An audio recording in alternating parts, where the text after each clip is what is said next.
Strong winds blowing through a bedroom window, knocking down shades and breaking the glass. This is just some of the damage from the storms that rolled through the heartland.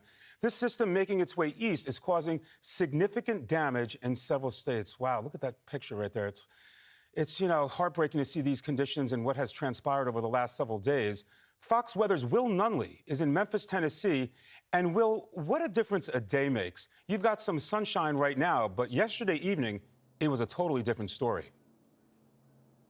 It was a lot of sleepless nights for a lot of people here across the Mid-South in both Tennessee, Mississippi, Kentucky, a lot of the places you've highlighted there. And now we're getting a better picture of some of the damage that has affected parts of Tennessee and Kentucky and Mississippi. We'll take a start there in Middle Tennessee, in my hometown of Murfreesboro, Tennessee. Unfortunately, some trees down there around the town square, not too far from the heart. They call Murfreesboro, by the way, the heart of Middle Tennessee, and they are unfortunately dealing with some damage there with some trees down, thanks to the Murfreesboro Police Department for keeping us alert of some of that. Meanwhile, moved to Ellisville, Mississippi, where drowned trees and power lines are affecting people there.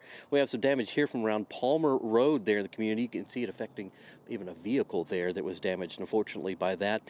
And in Ellisville, as well, as we kind of move there to Nolan Lake, Kentucky, it looks like a bit of an RV storage facility was affected there. And we've seen that style of damage a lot in a lot of areas that we've been tracking for you overnight when we have kind of these metal buildings, some of these lighter structures. We aren't seeing any evidence here of widespread, these larger tornado damages where we just see just incredible devastation to homes. It's nothing like that. We do certainly still see some significant damage, though, to a lot of places, including Kentucky, where Jefferson County, Kentucky schools this morning actually having to call off school because there's just so much debris still laying around. So folks are going to use this sunny day that we finally now have a little bit of peace and a little bit of calm to do some cleanup. Unfortunately, about 100,000 people throughout the region without power that is being attributed to this storm, but certainly not a lot of injuries, and we're very fortunate for that to report to you this morning. And we are now just patiently waiting here on the banks of the Mississippi River for that 60-degree high that we're supposed to be getting today, because we're not quite there yet, but we're